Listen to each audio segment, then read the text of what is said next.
বিভীষিকাময় দৃশ্য দেখে মানুষের সব হয়রান হয়ে যাবে। ওই সূর্যটা গুণাকারে রেখা অথবা মুড়মাত উপরে চলে আসবে, মাটিটা তামার মতন গরম হয়ে যাবে। সারা হাসরে ময়দান জুড়ে আওয়াজ হবে, পানি পানি বলে চিৎকার হতে থাকবে। কোথাও পানি না পেয়ে মানুষেরা সব হয়রান হয়ে হযরত আদম আলাইহিস সালামের কাছে চলে যাবেন। আপনি আমাদের আদি পিতা আল্লাহর দরবারে একটু দরখাস্ত করুন, আমাদের বিচার হয়ে যাক। হযরত আদম বলবেন, আমি পারবো না, তোমরা চলে যাও আদম আলাইহিস সালামের কাছে। হযরত নূহ বলবেন, আমিও পারবো না, তোমরা চলে যাও হযরত মূসা আলাইহিস সালামের কাছে। হাসরবাসীরা হযরত মূসা আলাইহিস সালামের কাছে যাবেন, তিনি বলবেন, আমি পারবো না, যাও ইব্রাহিম আলাইহিস সালামের কাছে। হযরত ইব্রাহিম বলবেন, আমিও পারবো না, তোমরা যাও হযরত ঈসা আলাইহিস সালামের কাছে। হযরত ঈসা বলবেন, আমি তো মোটেই পারবো না, কারণ গোটা পৃথিবীর কোটি কোটি ইহুদিরা আমাকে আল্লাহর ছেলে বলেছে। আজই জানি না রব্বুল আলামিন আমার সাথে কি ব্যবহার করেন। তবে তোমাদেরকে একটা সাজেশ দিতে পারি, একটা পরামর্শ দিতে পারি। আজকে কেমন মাত্র আল্লাহ রব্বুল আলামিনের দরবারে কথা বলতে পারবেন আখিরি জামানার পয়গম্বর নবী মুহাম্মদ রাসূলুল্লাহ সাল্লাল্লাহু আলাইহি ওয়াসাল্লাম। হাসরবাসীরা নবীজির কাছে যাবেন, হুজুর মাকামে মাহমুদে সিজদায় পড়ে কাঁদবেন। এই সিজদায় কত কাল চলে যাবেন আমার আল্লাহ পাক ভালো জানেন।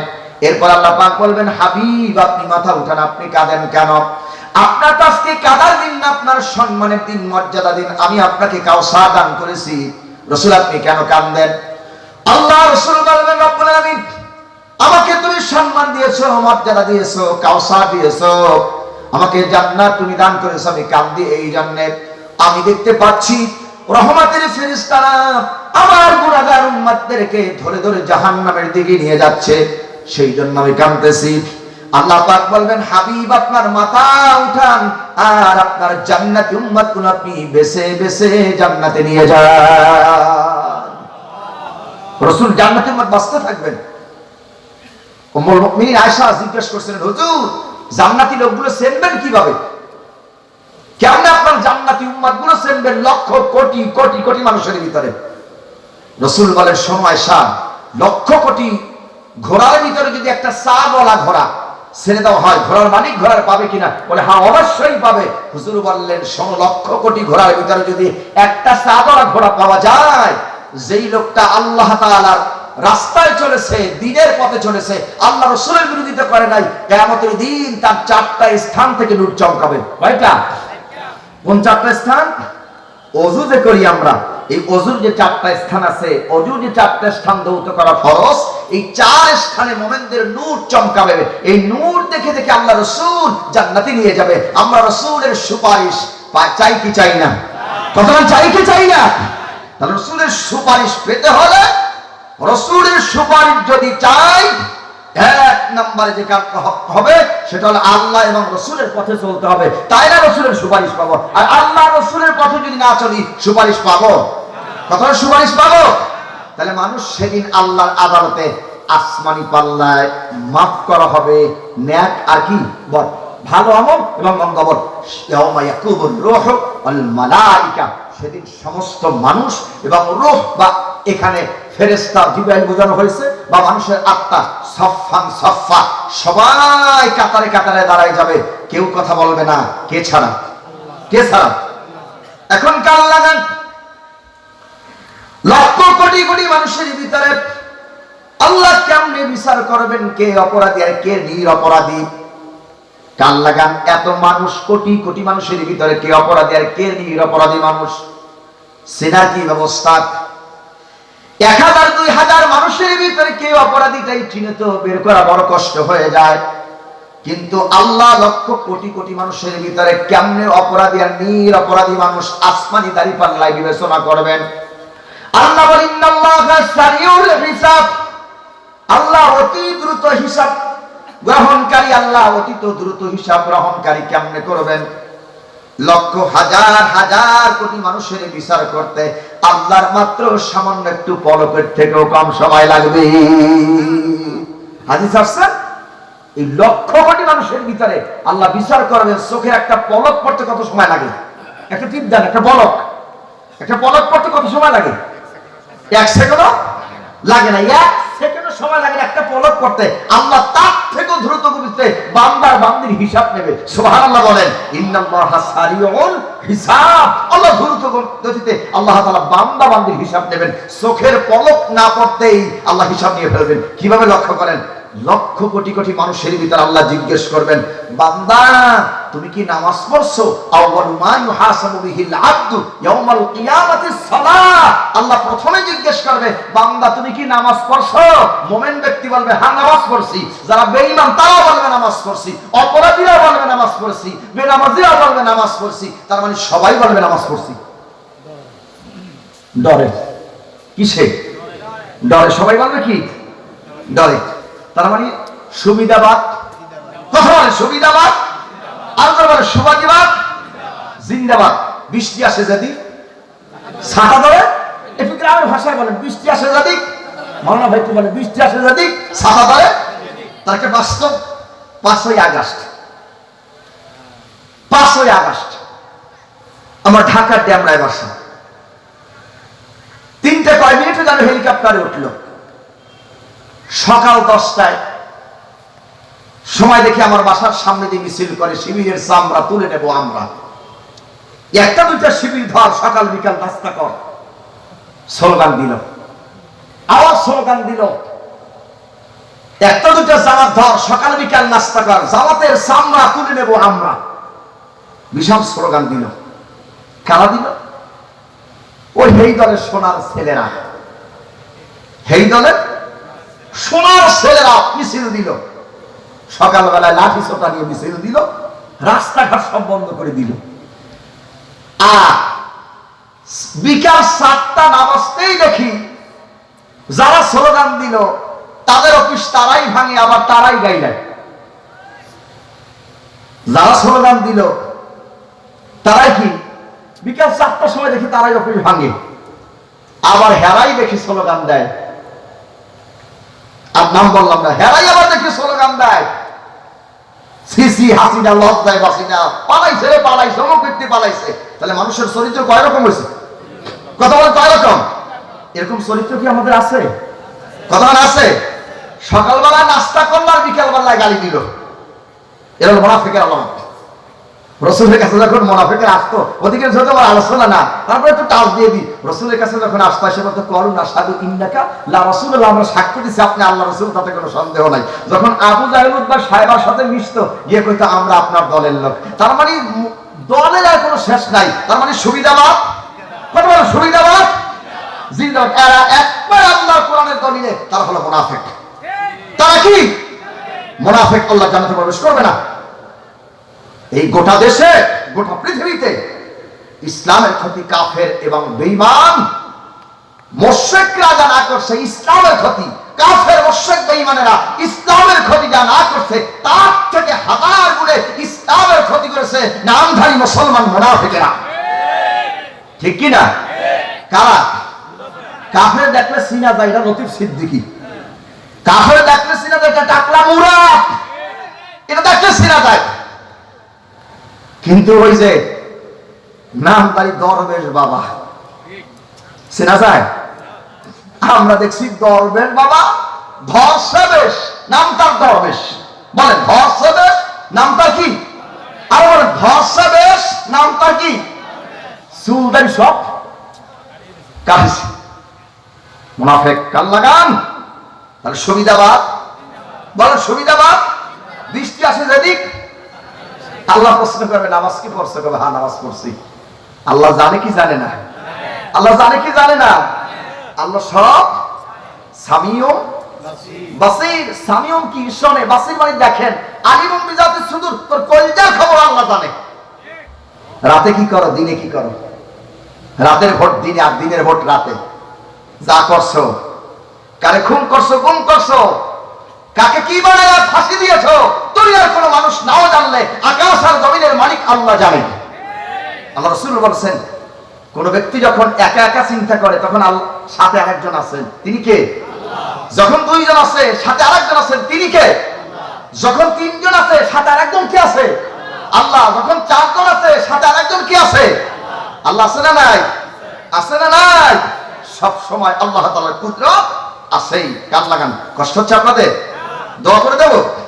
আলোচনা অনেক লম্বা আলোচনা, কি বলেন আপনি ভাই? আরো চালাবো? হ্যাঁ চলবে আরো। কান লাগান।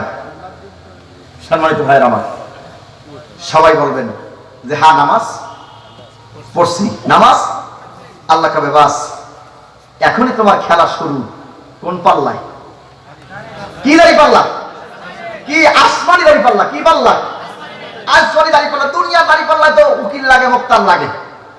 দেখছেন না আমার দেশের উকিল গুলো রাতের দিন, দিনে কি রাত, অপরাধীরে নিরপরাধী আর নিরপরাধীরে অপরাধী, এগুলো সব দুনিয়ার দাঁড়ি পাল্লার উকিল। আল্লাহ কোন উকিল থাকবে না। আমি আল্লাহ তাআলা হিসাব নেওয়ার জন্য আমি আল্লাহ নিজেই যথেষ্ট। কোন মিডিয়া নেব না, কোন ভায়া নেব না। আমি আল্লাহ তাআলা একাই বিচার করব। সুবহানাল্লাহ বলেন। আল্লাহর পক্ষে সম্ভব কিনা? কান লাগান ভাইয়ের আমার।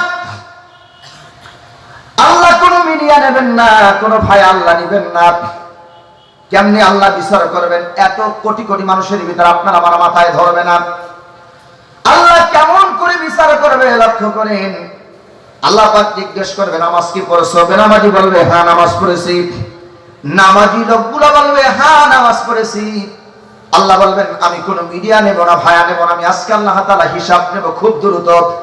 বান্দা তুমি যদি দুনিয়ায় নামাজ পড়ে থাকো, আমি আল্লাহর আদালতে বান্দা তুমি সিজদা দাও।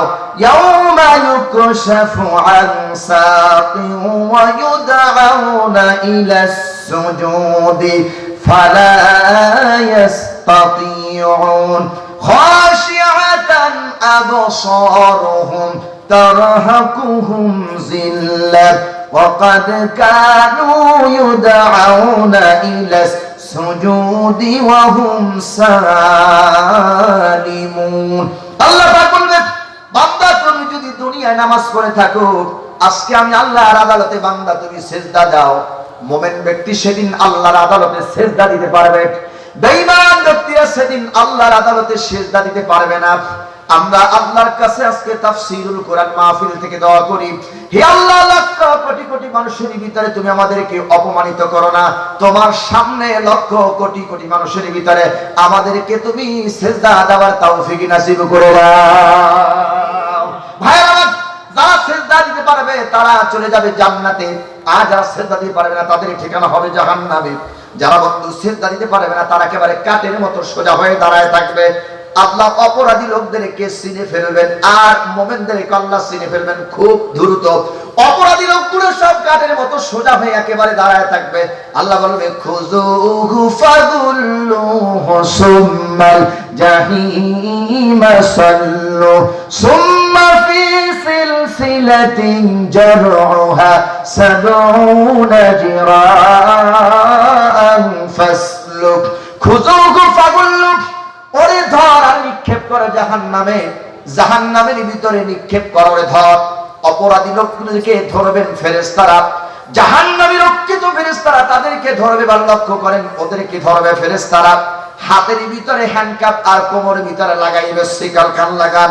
হাতে লাগাবে হ্যান্ডকাপ, কোমরে লাগাইবে শিকল, লোয়ার ডান্ডা বের পরাইবে। আমরা জানি কিয়ামতের দিন অপরাধী লোকদেরকে আল্লাহ হাতে বেড়ি পায়ে বেড়ি পরাবেন, হাতের ভিতরে হ্যান্ডকাপ লাগাইবেন। আমরা জানি দুনিয়াতে যারা অপরাধী তাদেরকে হাতে বেড়ি পায়ে বেড়ি লাগায় আর হাতের ভিতরে হ্যান্ডকাপ লাগায় অপরাধী লোকদেরকে। কিন্তু দেখেছি বিগত দিনের জালেম সরকার এদেশের আলেমদের হাতের ভিতরে হাত কড়া পড়াইছেন, পায়ের ভিতরে বেড়ি, হাতে বেড়ি, কবরে শিকাল টানে টেনে টেনে তাদেরকে আদালতে তুলেছে। আর এদেশে নর্তকী মমতাদের মতন মানুষ, পরিমাণের মানুষ, পাগল মানুষ যখন জেলখানা থেকে বের হয়েছে হাতে মেহেন্দি দিয়ে বের হয়েছে, আর আলেমদের কোমরের ভিতরে গোশি লাগায় লাগায় জালেমেরা টেনেছে। টানছে কিনা? কতক্ষণ টানছে কিনা? আল্লাহ বলে খুযুহু ফাগুল্লুহু সুম্মা জাহিমা সাল্লু। ধর ধর, হাতে লাগা হ্যান্ডকাপ, কোমরে লাগা বেড়ি, শিকাল লাগা। আর ওয়াসিকাল লাযিনা কাফারু ইলা জাহান্নামা যুমারা। ধর, ওয়াসিকাল লাযিনা কাফারু ইলা জাহান্নামা যুমারা। হাকা পিটা আসলে জুমার আসছে, হাকার পিটা আগাইতে যাবেন অপরাধীরা, ছাগলের মতন খামি দেবে। চিনেন না ছাগল আপনারা? ছাগলে কি দেয়? খুঁটি দেয়, খুঁটি বলে ব্রেক করে। রাস্তার মধ্যে কি দেয় ছাগলে?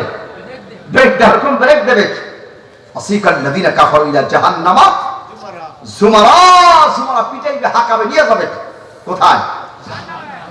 জাহান্নামের দিক নিয়ে যাবে। জান্নাতীদেরকে পিটাইবে আর জাহান্নামীদেরকে পিটাইবে। এই পিটারের ভিতরে অনেক পার্থক্য আছে, যারা ওলামায়ে কেরাম আছে তারা জানে। একটা হলো আনন্দের পিঠান, আর একটা হলো দুঃখের পিঠান। সমান? কতটা সমান?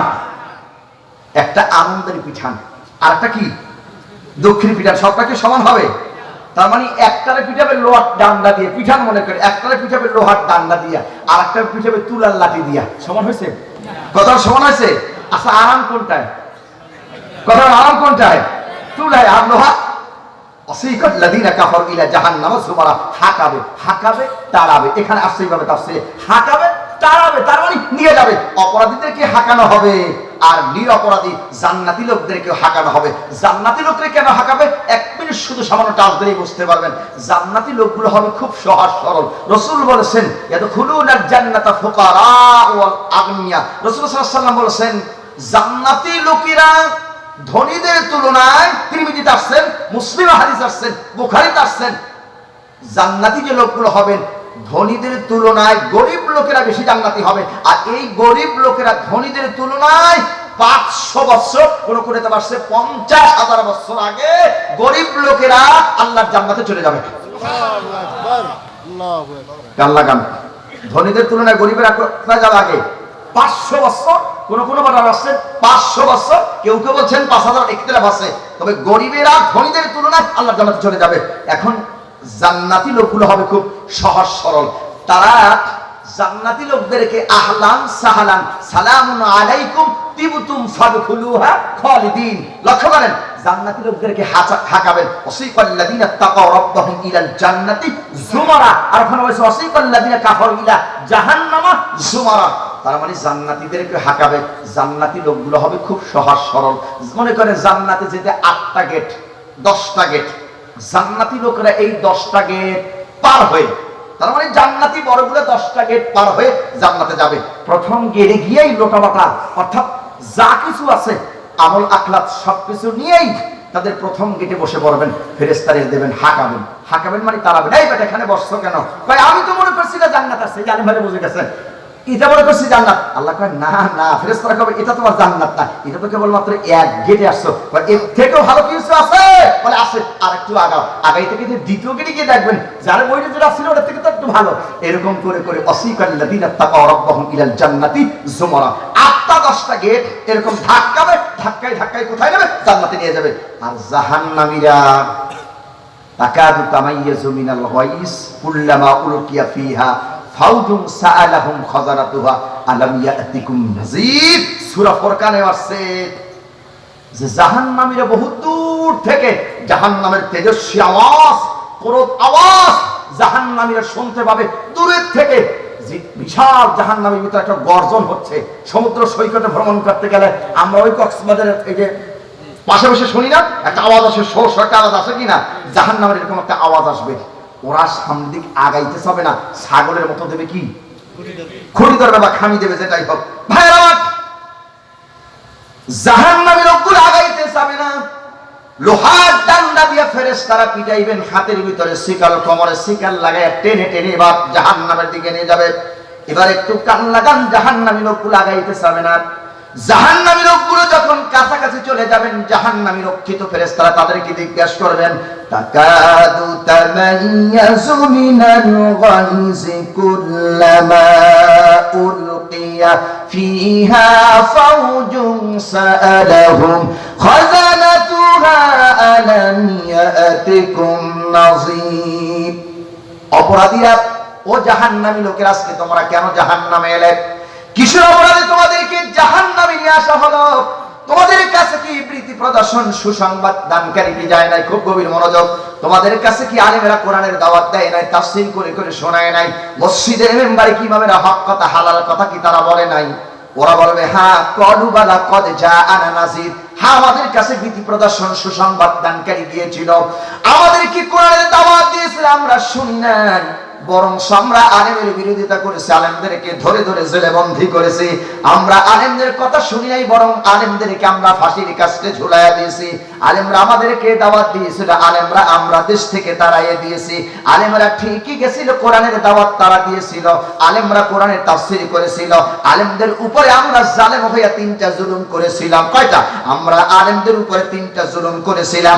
1 নম্বর জুলুম করেছিলাম লিয়ুসবিতুকা, তাদেরকে ধরে ধরে বন্দী করে দিয়েছি। আও ইয়াকতুলুকা, আলেমদেরকে ধরে আমরা হত্যা করেছি। আও ইউখরিজুকা, আমরা তাদেরকে দেশ থেকে তাড়াইয়া দিয়েছি। ভাইয়ের আমার কান লাগান, অপরাধীরা স্বীকার করবে সেদিন আমরা 3টা কাজ আলেমদের উপরে করেছিলাম। 1 নম্বরে আলেমদেরকে জেলে বন্দী করেছি, 2 নম্বরে হত্যা করেছি, 3 নম্বরে দেশ থেকে তাড়াইয়া দিয়েছি। ক্বালু বালা ক্বাদ জাআনা নাযীর, হ্যাঁ আমাদের কাছে ভীতি প্রদর্শন সুসংবাদ দানকারী এসেছিল, আমরা শুনি নাই, আমরা মানি নাই। হায় আফসোস, হায় আফসোস, হায় আফসোস ফুলানান ফুলানা, হায় আফসোস, হায় আফসোস। ওরা বলবে وقالوا لو كنا نسمع أو نعقل ما كنا في أصحاب السعير। অপরাধীরা বলবে, হায় আমরা যদি দুনিয়ায় আলেমদের কথা শুনতাম আর যদি মেনে নিতাম, আজকে আমাদের জাহান্নামে যাওয়া লাগতো না। ওরা বলবে রব্বুল আলামিন আরেকবার আমাদেরকে দুনিয়ায় চান্স দাও, আরেকবার সুযোগ দাও, আমরা এবার দুনিয়ায় গিয়া মসজিদ মাদ্রাসার আলেমদের বিরোধিতা করব, আলেমদের পক্ষে থাকবো। আল্লাহ কয় না না না না, সেই সুযোগ হবে না। এখন আমি আল্লাহ আসমানি দাঁড়িপাল্লায় তোমাদের বিচার করব। তোমাদের ঠিকানা কোথায় তোমরা শোনো, সূরা তাগাবুনের 9 নম্বর আয়াতের শেষ অংশে বলে ওদের ঠিকানা হলো একেবারে আমি আল্লাহ তাআলার জাহান্নাম নির্ধারিত, খালিদিনা ফিহা আবাদা, একেবারে ওরা চিরস্থায়ী আমার সেই জাহান্নামে প্রবেশ করবে।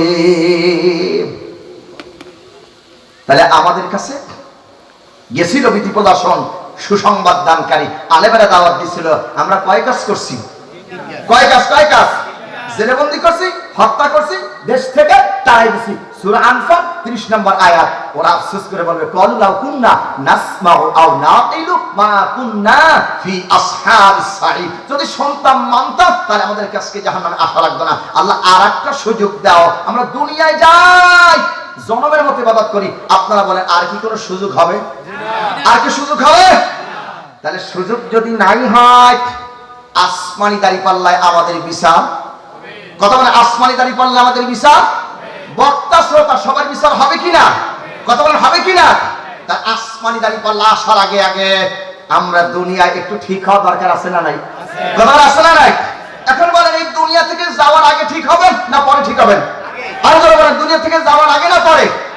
এখন একটা গল্প বলতেছি, কান লাগান। সাপে আর ব্যাঙে বানাইছে দোস্ত। সাপে আর ব্যাঙে কি বানাইছে? একটু গল্প বলার আগে বুঝাবার জন্য আলেম ভাই তো বোঝে, সাপে আর ব্যাঙে বানাইছে দোস্ত। দুইজনে মিললে মনে করেন সন্দু হোটেলে খাইতে গেছে, সন্দু অথবা নুরজার খাইতে গেছে। দুইজনে খাইতে গিয়ে বসছে, 1 টেবিলের ভিতর পরোটা খাবে। এটা কিন্তু গল্প, এটা কিন্তু কোন হাদিসের কথা না, এটা একটা গল্প বুঝাবার একটা মেসাল বা উদাহরণ। আল্লাহ কোরআন শরীফে অনেক জায়গায় মশা মাছির উদাহরণ দিয়েছে, আল্লাহ গাদার উদাহরণ দিয়েছে। মাসালু হুমিলু তাওরাত সুম্মা লাম ইয়াহমিলুহা কামাসালিল হিমার ইয়াহমিলু আসফারা। আল্লাহ কোরআন গাদার উদাহরণ দিয়েছেন, সেটা একটা উদাহরণ দেই। সাপে আর ব্যাঙে বানাইছে কি? দোস্ত। দুইজনে খাইতে গেছে কোথায়? সন্দু হোটেলে। সন্দু হোটেলে খাইতে গেছে। সন্দু, হ্যাঁ প্রতিবার সন্দু হোটেলে খাইতে গেছে। আলু ভর্তা, হ্যাঁ আলু ভর্তা খুব বিখ্যাত সন্দু হোটেলের। আলু ভর্তার গরুর বস্তু খুব বিখ্যাত। মাঝে মাঝে 2-3টার সময় মাঝে মাঝে খাওয়া পড়ে আমাদের, বিশেষ করে ডাক্তার আবুল কালাম আমাদের বাসার ভাই, তারপরে মোল্লা নাজিমউদ্দিন ভাই সহ আমরা একটু মাঝে মাঝে ওখানে বসি। সারিদুর রহমান আজারি ভাই সহ আমরা একটু মাঝে মাঝে ওখানে বসি। সন্দু হোটেল আমাদের খুব পছন্দ। তা মাঝে মাঝে ওখানে গিয়ে বসে, তো 2 দোস্ত গিয়ে সাপে আর ব্যাঙে বসছে। এই মনে করে যে রাতের খাবার খাবে, অথবা মনে করে সকালের ব্রেকফাস্ট করবে, অথবা লাঞ্চ করবে। 2 বন্ধু গিয়ে বসছে। এখন টেবিলে বসে ব্যাঙ বলতেছে, দোস্ত তোমার বহুত পুরনো দিনের বন্ধু, তবে তোমার একটা সাংঘাতিক অভ্যাস খারাপ। বলছে কি খারাপ দোস্ত? কয় আমি বলি তোর একটা সাংঘাতিক অভ্যাস খারাপ, তোর এই অভ্যাসটা পরিবর্তন করা দরকার। এবার সাপ বলছে, দোস্ত কি অবস্থা খারাপ আমার একটু বলতো। এবার বলতেছে ব্যাঙে, সাপ তুই দারুণ অত অভ্যাস খারাপ, তুই যখন রাস্তা দিয়ে চলো আঁকা বাঁকা কেন চলো, তুই সোজা হয়ে চলতে পারো না? সাপ কয় আমি আছি পাওয়ারে, তুই ব্যাংক দেখতে একটু, আর আমার আছে ক্ষমতা। আমি যেভাবে হোক আজকে 16 বছর আছি ক্ষমতায়, আমি যেভাবে হোক তোর বাটাম ফাটাবো। আমার পাওয়ার বেশি, আমার চতুর্দিকে আছে পুলিশ, নৌবাহিনী, সেনাবাহিনী, বিডিআর, র্যাব, সব। তুই আমার উপরে কথা বলছ বেটা, পাইছ কি? সাপের তো মেজাজ খারাপ, মাটি গরম, সাপে দেশে পুষ, মানে সবল দেশে কারে ব্যাং দিছে লাভ। সন্ধু হোটেলের কাছেই ছিল একটা পুষ্করি, পুষ্করি মিটার পড়ছে গিয়ে ব্যাং। সাপের মেজাজ খারাপ বেটা, আমি ক্ষমতায় আছি, আমি দেশটা দখল করে খাই, আর তুই এসে আমার উপরে মাতমারি করতে, আমার চলা বলা ভাগো না, আমি বাঁকা হইছনি, সোজা হইছনি, এবার তুই বল থেকে তোর বাটাম ফাটাবো। ওঠ। সোজা পুষ্করির পারে অথবা রাস্তার উপরে ফেনা তুলে এরকম সাপ দাঁড়িয়েছে। ব্যাং দেখতেছে সাপের যে বছর রাগ, ফুস ফাস, ঘুষ ঘাট ফলতেছে, খালি সাপে ফেনা তুলে আছে। ব্যাং কয় দোস্ত তুই মারাত্মক তোমার উপর রাগ করছো। ব্যাং রে, তুই এই চন্দু এরিয়ার হোটেল থেকে না গেলে আমি ব্যাং করতেছি না। সাপ রাগ করে একেবারে এরকম রাস্তার উপরে ফেনা তুলে দাঁড়িয়ে আছে। আল্লাহ কি মর্জি, এক লোক ওই জমি চাষ করে যাচ্ছে বাড়ির দিক, চন্দু হোটেলে পার দিয়া, হাতে আছে পাশন, পাশন ছিলেন তো আপনারা, লাঠি লাঠি লাঠি আছে, লাঠি দিয়ে মনে করে সাপ এরকম ফেলা তুলে দেখে বাটাম ফাটাইছে, তার মানে একেবারে মারছে, মাইরা রাস্তার উপরে সোজা করে সবাই যাচ্ছে। এখন ব্যাং চিন্তা করে দোস্ত এত রাগ ধরো দেখি দোস্ত গেছে কিনা। এখন দেখে ব্যাঙের ফুস ফাস ঘুষ গাছ সাপ আর করছে না। ব্যাঙে মনে মনে ভাবে মনে হয় দোস্ত চলে গেছে, রাগটা কমছে, চলে গেছে, তাই আমি উঠে চলে যাই। যখন ব্যাং উঠছে, উঠে দেখে দোস্ত চলে যায়, একেবারে রাস্তার উপর টন টন করে সোজা হয়ে শুয়ে রয়েছে। এখন ব্যাঙের সাপের কানের কাছে গিয়ে কয়, দোস্ত সাপ, তোর যে অভ্যাস খারাপ এটা আগেই বলেছিলাম, দোস্ত তুই আঁকা বাঁকা চলিস না, দোস্ত তুই একটু সোজা হয়েছ, সোজা হয়েছ, আঁকা বাঁকা চলিস না। তবে দোস্ত সোজা হয়েছ, তবে জেঠা থাকতে সোজা হও নাই, মরিয়ে খেতে লাইলে কত রাস্তায় সোজা হয়েছ। কথা কি আমার বুঝতেছেন আপনারা? কথা কি বুঝতেছেন? হাঁসের খোরাক দেই নাই, তাহলে সোজা হওয়ার দরকার আছে। এটা কি মরার আগে? মরার আগে না পরে? কথা মরার আগে না পরে? তাহলে সাপ আর ব্যাং দোস্ত, আমরা কিন্তু ব্যাঙের ভূমিকাই নিচ্ছি আলেমেরা, সাপের ভূমিকা আমরা যেতে চাচ্ছি না। কারণ ফাসাবুরুন জামিলুন আল্লাহুল মুস্তাআন ওয়া লামা তাসিফুন ইন্নাল্লাহা মা'আস সাবিরিন। আল্লাহ সবরকারী আছেন। আমাদের অল যখন পিঠের সাথে ঠেকে গিয়েছিলেন, তখন আমরা বলেছিলাম সবর হও, সবর হও, সবর হও, জুলুম করো না, ইন্নাল্লাহা লা ইউহিব্বুজ জালিমিন। আল্লাহ কোন জালেমকে পছন্দ করে না। সাবধান, সোজা এখনো হন, সময় আছে, সোজা এখনো হন, সময় আছে। যারা জ্ঞানবান ব্যক্তি কি মেসেজ আমি কথাই দিয়েছি, যা বোঝার বুঝে গেছেন, সোজা হওয়ার সময় এখনো আছে। এখন বলে সোজা কি মরার আগে না পরে? আগে না পরে? তাহলে আসমানি দাঁড়িপাল্লা আমাদের সবার সামনে আসবে, তাহলে আসার আগে সোজা দরকার আছে না নাই? বলে ইনশাআল্লাহ, বলে ইনশাআল্লাহ পরকাল আমাদের সবাই হবে। রব্বানা আতিনা ফিদ দুনিয়া হাসানাতাও ওয়া ফিল আখিরাতি হাসানাতাও ওয়া কিনা আযাবান নার। ইহকাল পরকাল সম্পর্কে সামান্য কিছু কথা বললাম, তাতেই রাত বেজে গেছে 11:30টা। আরো যদি আমি লম্বা করি আপনাদের অনেক সময় চলে যাবে, এই জন্য লম্বা করবো। আজকে যেহেতু প্রথম দিন, আরো 2 দিন আছে। আগামীকালকে আমার ভাই আসবেন, পীর সাহেব মুস্তাক ফয়জি সাহেব, অর্থাৎ হযরত মাওলানা মুস্তাক ফয়জি পীর সাহেব। সুন্দর সুন্দর কথা বলেন, আবার যুক্তি দিয়ে সুন্দর সুন্দর হাসান। মানুষটা খুব একবারে খুব একদম খুব হৃদয়ের মানুষ, আমার খুব ভালোবাসার একজন মানুষ, খুব সহজ সরল মানুষ, খুব হাসান মানুষকে। এটা একটা বুঝাবার জন্য একটা কৌশল তিনি ব্যবহার করেন। খুব সুন্দর সাবলীল ভাষায় তিনি কথা বলেন। আমাদের খুব প্রিয় মানুষ, আমাদের একজন বড় ভাই, তিনি আসবেন, আমরা সবাই আসবো, বলি ইনশাআল্লাহ। এর পরের দিন আসবেন কে? হযরত মাওলানা মাহবুবুর রহমান আশরাফি। উনি হচ্ছেন কুমিল্লা মাদ্রাসার মুহাদ্দিস। উনিও আবু নসর আশরাফি ভাই, হ্যাঁ হ্যাঁ, আনিসুর রহমান আশরাফি ভাই, মাহবুবুর রহমান আশরাফি, হ্যাঁ, এলাকায় বাড়ি। খুব সুন্দর আলোচনা করে, তার আলোচনা আমি শুনেছি আলহামদুলিল্লাহ। এবছর যাকে সবাইকে দাওয়াত করেছেন আমার এই আতিক ভাই, সুন্দর বুঝে শুনে দাওয়াত করেছে, এটা আমরা খুশি না বেজা? খুশি না বেজা? আজকের আলোচনা থেকে কিছু আপনারা শিখতে পারছেন? শিখতে পারছেন? আমার আগেও যিনি আলোচনা করেছেন আব্দুল মালিক আশরাফি ভাই, অনেক সুন্দর আলোচনা, কোরআন এবং হাদিসের আলোকে দালিল ভিত্তিক আলোচনা করছে, দলিল দিয়ে দিয়ে। এরকম আলোচক পাওয়া বড় কষ্ট। বক্তার তো ভাই এদেশে অভাব নাই, কিন্তু আলোচকের বড় অভাব, মুফাসসিরের বড় অভাব। আলোচকের অভাব নাই, কিন্তু মুফাসসিরের অভাব। কোরআন দিয়ে কথা বলে না। আল্লাহ তাআলা আমাদেরকে কথাগুলো বোঝার, আমল করার তৌফিক দান করুন, বলেন আমিন।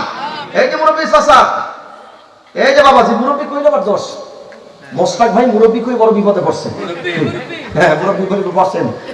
এই যে বাবাজি বসেন, জোরে থাকলে চলে যান। আমি এখন আপনাদেরকে নিয়ে দোয়া করব। আমি আপনাদের কিনে দোয়া করবো। রাসূল বলেছেন যে 3 ব্যক্তির দোয়া কবুল হয়, মুসাফির বলে দোয়া করলে কবুল হয়। আমি তো মুসাফির, আপনাদের কিনে দোয়া করবো না আমার ছাড়াই আপনারা চলে যাবেন? দোয়া করে যাবেন তো ইনশাআল্লাহ। আমাদের বাবা মা দাদা দাদি নানা অনেকের কবরে চলে গেছে, আমরা সবার জন্য দোয়া করবো ইনশাআল্লাহ। শ্রোতা একেবারে কম, আমি ভাবছিলাম আতিক ভাইয়ের মাহফিলটা মনে হয় অনেক বড়, অনেক শ্রোতা হবে, বেশি শ্রোতা হলে কথা বলতো কি লাগে, মাহফিল বড়। মাশাআল্লাহ মাশাআল্লাহ, পাশের জনসব আছে যাইছে, আলহামদুলিল্লাহ আলহামদুলিল্লাহ বলেন আলহামদুলিল্লাহ। ভাই আগামী বছরে মাহফিলটা জারি থাক, এটা কি আমরা চাই? কথা বলে চাই? কারা কারা চাই একটু হাত লাগান তো দেখি আগামী বছর মাহফিলে জারি থাকবে। লিল্লাহি তাকবীর, হাত নামান। তাহলে এবছর মাহফিল হয়েছে আলহামদুলিল্লাহ। আমি দেখতে চাই এই মাহফিলে অনেক টাকা খরচ হয়ে গেছে, অনেক টাকায় মাহফিলে খরচ হয়ে গেছে। মাদ্রাসার কাজও বাকি আছে, এই যে নিচের ছাদটা ঢালাই করতে হবে। ওই যে আমাকে দ্বিতীয় বক্তা বলে গেছে হুজুর শেষ বলা যার সব বলা তার, এর মাঝেও অনেকে আছে বসে আছেন যে হুজুর আপনার হাতে দেবেন, মুসাফির মানুষ দোয়া করলে কবুল হবে। অনেকে মানুষ আছে না এরকম একটু জ্ঞানবান মানুষ, বুদ্ধিমান মানুষ আছে না, একটু বসে টসে থাকে যে হুজুর আপনার কাছে দেব। আমি দেখতেছি আপনারা তো কালেকশন যথেষ্ট পরিমাণ দিয়েছেন। আমি যে কোরআনে তাফসীর এতক্ষণ আপনাদের সামনে করছি, এখানে 30টা পারা, এর ভিতরে যদি গুণে আরো এরকম 30 জন মানুষের গুণে পাওয়া যাবে না, তার ভিতর থেকে দেখি কতটুকুন হয়। আপনারা যথেষ্ট পরিমাণ দান করেছেন, এর ভিতর যদি কেউ থাকেন হুজুর আমি 5 বস্তা 10 বস্তা সিমেন্ট দেবো, অথবা 5,000 10,000 টাকা দেবো, যদি কোনো ব্যক্তি থাকেন সজ্ঞান সচ্চার নামটা আমাদের